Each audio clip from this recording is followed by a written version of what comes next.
Health, wealth, relationship, parenting and productivity के लिए देखिए ओपी बागड़ी शो।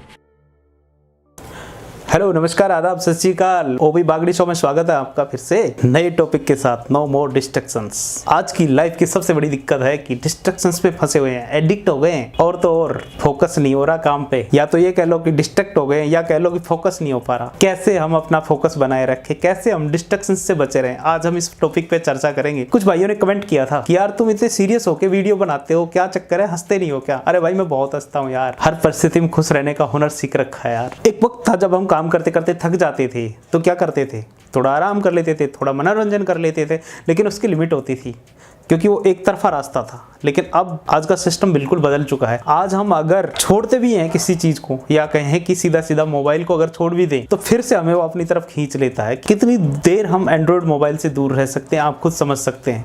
तो ऐसे में हम डिस्ट्रैक्शन से कैसे बचें, कैसे अपने काम पे फोकस कर पाएं। हालांकि ये बहुत वास्ट टॉपिक है। मैं जिन जिन टॉपिक्स पे बात करता हूँ वो अपने आप में बहुत वास्ट हैं, बहुत विस्तृत हैं। जितना हो सकता है उतनी संक्षेप में मैं आपसे बात करने की कोशिश करता हूँ। मैं समझ सकता हूँ आपके टाइम की वैल्यू। जो लोग गांव देहात से संबंध रखते हैं, एक वक्त था जब या तो पढ़ने का काम होता था स्टूडेंट्स को, या फिर खेती का काम होता था। तो सीधी सी बात है कि यार खेती में बहुत मेहनत लगती है। किसानों को मेरा सलाम। बहुत मेहनत लगती है भाई, खेती करके देखेंगे पता चल जाता है। तो सीधी सी बात है कि पढ़ते थे बच्चे। लेकिन आज की बड़ी दिक्कत है कि यार सारे दिन मोबाइल से चिपटे रहते। क्या करें ऐसे में? आज के हालत बहुत भयावह हो गए हैं, बहुत खौफनाक हालत। ज्यादातर बच्चे दिन के बहुत सारे समय मोबाइल से चिपके रहते हैं। माँ बाप भी अपनी जिम्मेदारी से पीछा छुड़ाने के लिए बच्चों को मोबाइल देकर के इतिश्री कर लेते हैं ताकि वो उनको परेशान ना करें। या फिर ये कहें कि माँ बाप के पास ऐसा कोई तरीका नहीं है कि जिससे वो उन बच्चों को मोबाइल से दूर रख सकें। आज के इस आर्टिफिशियल इंटेलिजेंसी के युग में, आर्टिफिशियल इंटेलिजेंसी के दौर में, आप पूरी लाइफ लगा करके भी जितने भी बड़े प्लेटफॉर्म हैं वीडियो देखने के, यार तुम उनका 5% नहीं देख सकते।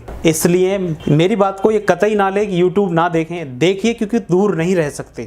लेकिन जो चीज तुम्हारी लाइफ में वैल्यू ऐड करती है उसे देखिए, ना कि फुहड़ता। आप जितनी बार फुहड़ता देखेंगे, जितनी बार गलत चीजें देखेंगे, उतनी बार आपका डोपामाइन रिलीज होगा और आपको बार बार उन्हीं गलत चीजों को देखने के लिए प्रेरित करेगा। आपको नहीं पता आपके साथ ये लोग कितना बड़ा गेम खेल रहे हैं, जो गलत चीजें बना बना करके आपको आपके सामने परोस रहे हैं। आपको तो देखने में बहुत मजा आता है, आपकी आंखें सिक जाती है। लेकिन मैं खुल के बोलता हूं, आप अपनी आंखें सेकने के चक्कर में आपके ब्रेन को बहुत गलत तरीके से ट्रेनिंग देते हैं। सीधा कहूं तो अंतहीन गहरे गर्त में गिर जाते हैं और उसमें धंसते ही चले जाते हैं। अगर कोई फुहड़ता परोसने वाला चैनल हो तो उसके बहुत जल्दी सब्सक्राइबर बन जाते हैं। लेकिन जो चैनल तुम्हारी लाइफ में वैल्यू एड करता है, हम भी जानते हैं, आप भी जानते हैं, बहुत ज्यादा सब्सक्राइबर उसके होते नहीं है, क्योंकि हमारी जो ब्रेन की वायरिंग है, सबकॉन्शियस माइंड की जो ट्रेनिंग है, वो गलत हो चुकी होती है। इसलिए मैं हाथ जोड़ के रिक्वेस्ट करता हूं कि हम जो ये अभियान चला रखा है, जो ये मुहिम चला रखी है, इसमें आप शामिल होइए, सब्सक्राइब कीजिए और हिंदुस्तान का नया समाज का निर्माण करने में अपना फर्ज निभाइए, अपनी भूमिका निभाइए। वो चैनल देखिए, वो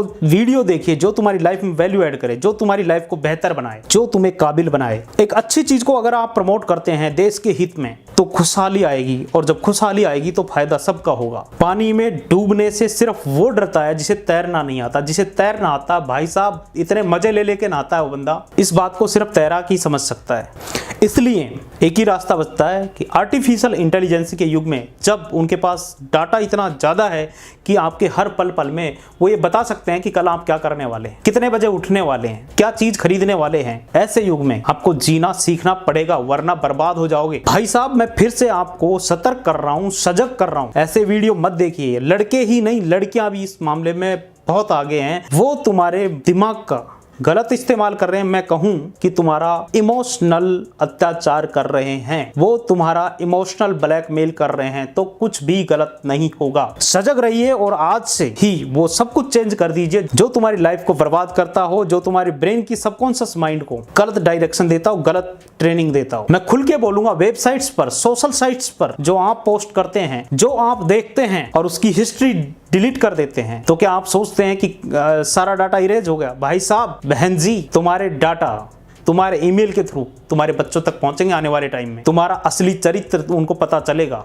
इसलिए आज ही सुधर जाओ, चेतावनी दे रहा हूं मैं आपको। तुम खुद जो भी करो लेकिन बच्चे नहीं करने चाहिए। गुरु गुड़ खाए और गुलगुलों से परहेज। भाई साहब ऐसा, बहन जी ऐसा अब आगे और नहीं चलने वाला। कहते हैं वक्त पर समझदारी दिखाने वाला ही समझदार होता है। ऐसी तैसी करवाने के बाद समझदारी दिखाना बेवकूफी से ज्यादा कुछ नहीं होता। फिर से आपसे हाथ जोड़ के रिक्वेस्ट कर रहे हैं कि आप इस चैनल को सब्सक्राइब करो, शेयर करो, कमेंट करो, लाइक करो, ताकि हिंदुस्तान के नए समाज के निर्माण में, इस पहल में, इस मुहिम में अपनी हिस्सेदारी जता सको, अपना फर्ज अदा कर सको हिंदुस्तान के लिए। नमस्कार, जय हिंद, वंदे मातरम, हिंदुस्तान जिंदाबाद।